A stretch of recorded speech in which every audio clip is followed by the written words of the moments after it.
Hello my dear students, welcome back to my YouTube channel RK sir.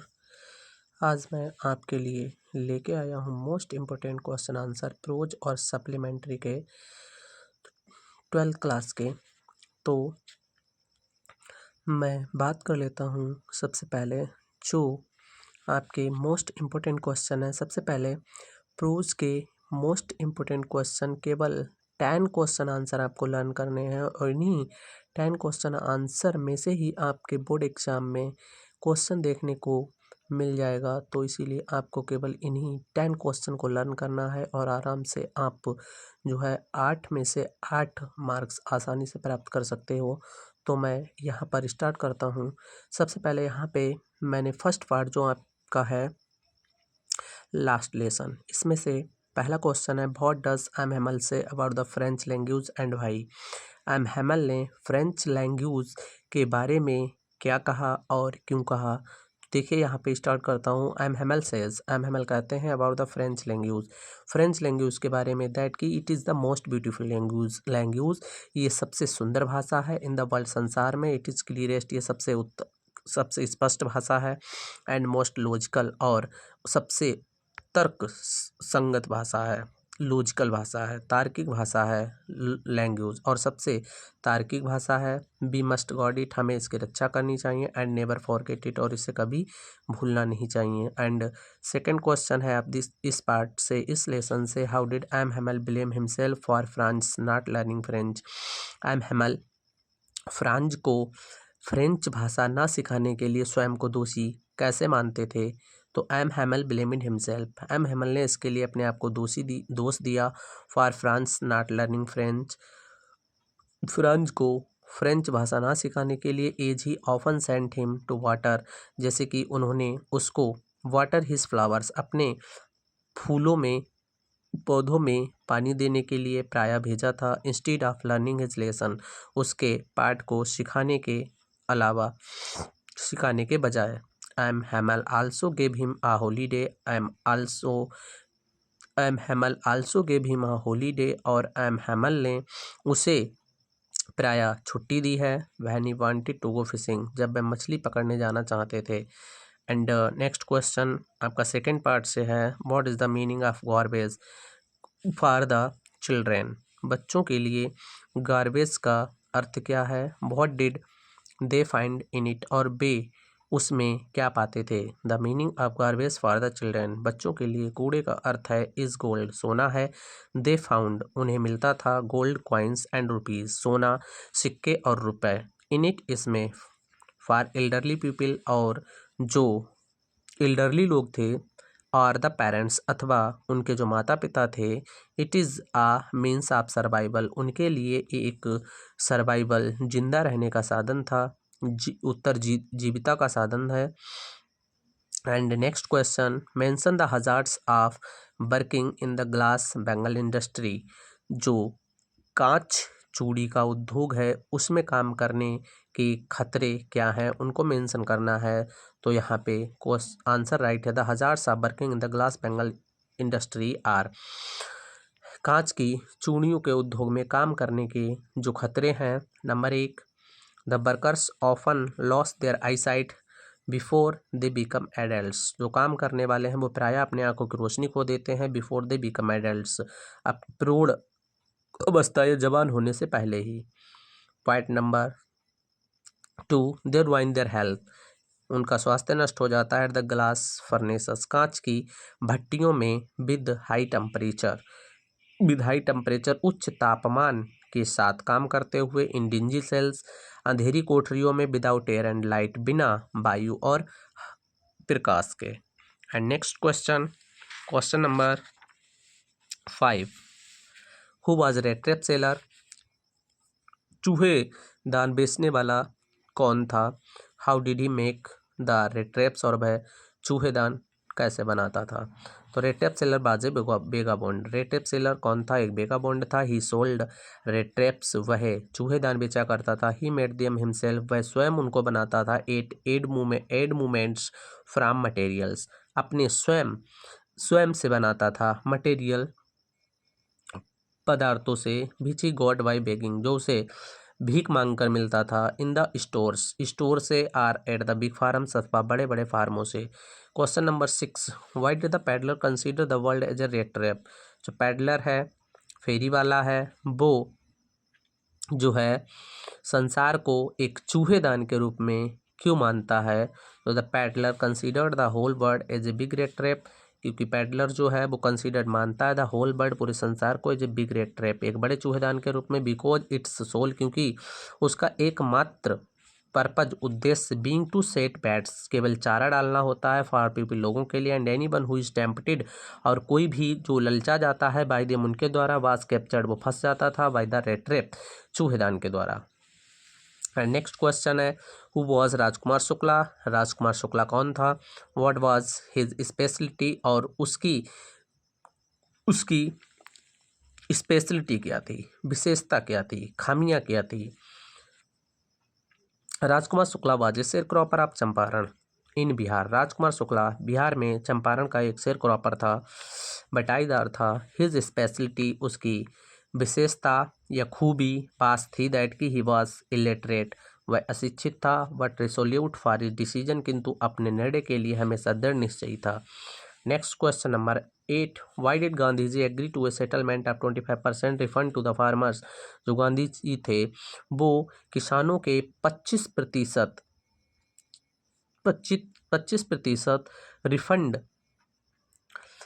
पुनः वापसी या लौटाने के लिए, समझौते के लिए क्यों सहमत हो गए। तो गांधी जी एग्रीड, गांधी जी सहमत हो गए टू हिज सेटलमेंट, इस समझौते के लिए आप 25% रिफंड, 25% वापस लौटाने के लिए, टू द फार्मर्स, किसानों के लिए, बिकॉज, क्योंकि the landlord had been obliged, क्योंकि जमींदार उनके एहसानमंद थे, टू सरेंडर, समर्पण करने के लिए, and with it part of their prestige, और इसके साथ साथ सम्मान का हिस्सा भी। What was the panic? Next question, what was the panic? Panic क्या था? How was it related to Gemini Studios, और ये Gemini Studios से कैसे संबंधित था। तो panic was the brand name of the makeup material, जो panic था वो एक ब्रांड नेम था मेकअप मटेरियल, श्रृंगार मटेरियल का। It was the related, ये संबंधित था टू जेमिनी स्टूडियो, जेमिनी स्टूडियो से, बिकॉज, क्योंकि Gemini Studios bought it in truckloads, क्योंकि जेमिनी स्टूडियोज इसे जो ट्रक्स में लोड मटेरियल आता था उससे खरीदारी करता था, उसको खरीदता था। And last question, who was Umberto Eco. Umberto Eco कौन था। What was the name of the rose, और the name of the rose क्या था। तो Umberto Eco was a professor at the university of Bologna in Italy. Umberto Eco Italy में Bologna की university में एक प्रोफेसर थे, एंड ए फेमस नोवेलिस्ट और एक प्रसिद्ध उपन्यासकार थे। The name of the rose, the name of the rose was a famous novel, एक प्रसिद्ध उपन्यास था, written by Italian author Umberto Eco, जो इटालियन के एक लेखक अम्बर्टो इको के द्वारा लिखा गया था। प्रोज में आपको केवल इतने ही क्वेश्चन लर्न करने हैं, और इसी में से आपको बोर्ड पेपर में 101% क्वेश्चन देखने को मिलेगा। So guys, thank you. अगर आपको वीडियो अच्छी लगी हो तो कमेंट करें, शेयर करें, और जो हमारे चैनल पर नए हैं तो वो मेरा चैनल सब्सक्राइब करें। Thank you. जय हिंद। जल्द ही मिलता हूँ नई वीडियो के साथ सप्लीमेंट्री के क्वेश्चन लेकर। और अब मेरे 12th क्लास के प्यारे बच्चों, मैं आपको बताता हूँ important short answer and question Vistas supplementary के, जो आपको केवल 11 क्वेश्चन लर्न करने हैं, और इन 11 क्वेश्चन से आपके बोर्ड एग्जाम में क्वेश्चन देखने को मिलेंगे। तो इसीलिए मेरे प्यारे बच्चों, आपको केवल इन्हीं क्वेश्चंस को लर्न करना है, और आपको अपने 8 मार्क्स तैयार करने हैं। तो चलते हैं पहले क्वेश्चन के साथ। What was the third level, where was it situated. Third level कहाँ था, क्या था, और ये कहाँ स्थित था। तो the third level was the Subway. Third level क्या था, सबवे था, एक शॉर्ट रास्ता था अब ग्रैंड सेंट्रल स्टेशन के लिए, that takes passenger to Galesburg, जो यात्रियों को गेल्सबर्ग के लिए ले जाता था। And the third level was situated, और थर्ड लेवल स्थित था at Grand Central Station in New York. New York में ग्रैंड सेंट्रल स्टेशन पर। Second question, what did Sam write in his letter to Charlie. Sam ने अपने लेटर में चार्ली के लिए क्या लिखा? Sam said the following things in his letter to Charlie. Sam ने अपने पत्र में चार्ली के लिए नीचे दो ही बातों को लिखा। First, I believe you were right, मैं विश्वास करता हूँ कि तुम ठीक कह रहे थे। I found the third level, मुझे तीसरा तल मिल गया। I have been here for 2 weeks, मैं यहाँ 2 सप्ताह से हूँ। Keep looking till you find the third level, खोजते रहो जब तक कि आपको तीसरा लेवल ना मिल जाए। And came here with Louisa, और यहाँ लुइसा के साथ आओ। Third question, what was the prediction of the astrologer, ज्योतिषी की भविष्यवाणी क्या थी? द प्रेडिक्शन ऑफ एस्ट्रोलॉजर, ज्योतिषी की भविष्यवाणी वाज थी दैट कि द न्यूली बॉर्न प्रिंस, नए नवजात प्रिंस राजकुमार वाज बोर्न, उसका जन्म हुआ था in the hour of the bull, वृषभ राशि में। The bull and the tiger born enemies, बैल और टाइगर बरीनेमीज दुश्मन थे। देयरफॉर ही वुड डाई, इसीलिए वह मारा जाएगा। Because of the tiger, tiger के कारण, बाघ के कारण। And next question, why did the tiger king decide to marry, tiger king ने शादी करने का फैसला क्यों किया? The tiger king decided to marry because he state had run out tigers, क्योंकि उसके स्टेट में बाघ नहीं बचे थे। And he needed to kill, और उसे मारने की जरूरत थी 30 टाइगर्स मोर, और 30 बाघ। इन ऑर्डर टू प्रूव, ये सिद्ध करने के लिए, the astrologers wrong and to defeat death, astrologers को गलत साबित करने के लिए, एंड टू डिफीट डेथ, और मृत्यु को हराने के लिए। And next question, how did the Athar feel when he reached Antarctica, लेखिका ने क्या महसूस किया जब वह अंटार्कटिका पर पहुंची? When the Athar reached Antarctica, जब लेखिका अंटार्कटिका पर पहुंची। सी फेल्ट, उसने महसूस किया, दैट के Antarctica which is so cold now, कि जो अंटार्कटिका जो अब इतना ठंडा है। Once was part of some landmass, once means एक बार, वाज पार्ट हिस्सा थी, ऑफ सैम लैंड मास, उसी भू भाग का। इन भी इंडिया वाज आल्सो प्रेजेंट, जिसमें भारत भी सम्मिलित था। सी आल्सो वंडर्ड, उसने ये भी आश्चर्य किया, एट इट्स इमेंसिटी, इसके विस्तार पर, एंड इट्स इसोलेशन, और इसके जो है अलगाव पर। Who was Geoff Green, Geoff Green कौन था? What did he offer to the students, और वह विद्यार्थियों को क्या ऑफर करता था? Geoff Green was the founder, Geoff Green एक फाउंडर था, एंड डायरेक्टर, और डायरेक्टर था of student on ice programme, जो स्टूडेंट्स ऑन आइस प्रोग्राम था उसके तहत। He offer to the student a chance, उसने विद्यार्थियों को एक अवसर प्रदान किया था, to go Antarctica continent, Antarctica द्वीप पर जाने के लिए। हु वाज हाना, हाना कौन थी? How did she meet doctor Sadao, और वह डॉक्टर सदाव से कैसे मिली? Hana was the wife of doctor Sadao, Hana doctor Sadao की पत्नी थी। सी मेट डॉक्टर सदाव, वह डॉक्टर सदाव से मिली अमेरिका में, एट ए प्रोफेसर हाउस, प्रोफेसर के घर। वट सदाव हैड वेटेड, किंतु सदाव ने प्रतीक्षा की, to fall in love with her, उसके साथ प्रेम में पड़ने की। अंटिल ही वाज श्योर, जब तक कि उसे पूरा विश्वास नहीं हो गया। सी वॉज ए जापानीज, की वह एक जापानीज थी। एंड नेक्स्ट क्वेश्चन, आपका question number 8, who is mister Lamb, mister Lamb कौन है? What sort of house does he live in, और वह किस प्रकार के घर में रहता है? तो mister lame is an old man, mister लेम एक बूढ़ा व्यक्ति है। He has a tin leg, उसकी एक टीन की टांग है।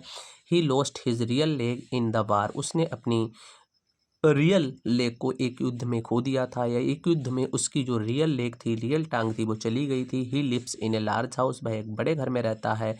A big garden is attached to his house, और एक बड़ा बगीचा उसके घर से लगा हुआ है। And question number 9, how was dairy impressed by lamb, dairy lamb से कैसे प्रभावित था? तो डेरी एडमायर्स, डेरी प्रशंसा करता है, द फॉलोइंग क्वालिटीज, नीचे दी हुई गुणों के ऑफ द ओल्ड मैन, उस बूढ़े व्यक्ति के गुणों की जो है डेरी प्रशंसा करता है। हिज पावर ऑफ टॉलरेंस, उसके सहनशील शक्ति की। हिज प्रैक्टिकल विजडम, और उसके व्यावहारिक बुद्धि की। And his understanding of things around him, और जो उसके चारों ओर जो चीज़ें थीं उसके समझ की। And question number next 10, who was the pale face women, पीले चेहरे वाली औरत कौन थी? व्हाट वॉज सी डूइंग, और वह क्या कर रही थी? The pale face women was the in charge of that hostel, pale face women उस हॉस्टल की इंचार्ज थी। शी वाज नोटिसिंग, वह ध्यान दे रही थी। ईच प्रत्येक प्रत्येक प्रत्येक लोगों की ओर, and every activities of every child और हर बच्चे की प्रत्येक क्रियाविधि पर, विद हर एक्सपर्टाइज अपनी तीव्र आंखों से, अपनी सरसरी नज़रों से। And last question, who was डेनी केसी, डेनी केसी कौन था, and how did Sophie belong to him, और सोफी उससे कैसे संबंधित थी। तो डेनी केसी वाज ए फेमस फुटबॉलर, डेनी केसी एक प्रसिद्ध फुटबॉलर था जो कि आयरिश का था।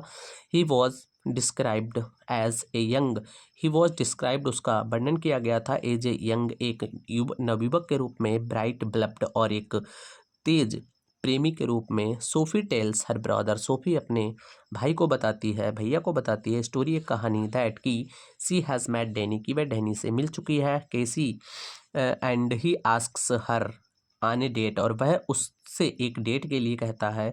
दिस टाइप, इस प्रकार, Sophie belonging to him, Sophie उससे जो है संबंधित थी। सो गाइज, इन क्वेश्चन को आपको केवल लर्न करना है और इन्हीं क्वेश्चन से आपको बोर्ड एग्जाम में क्वेश्चन देखने को अवश्य मिलेगा।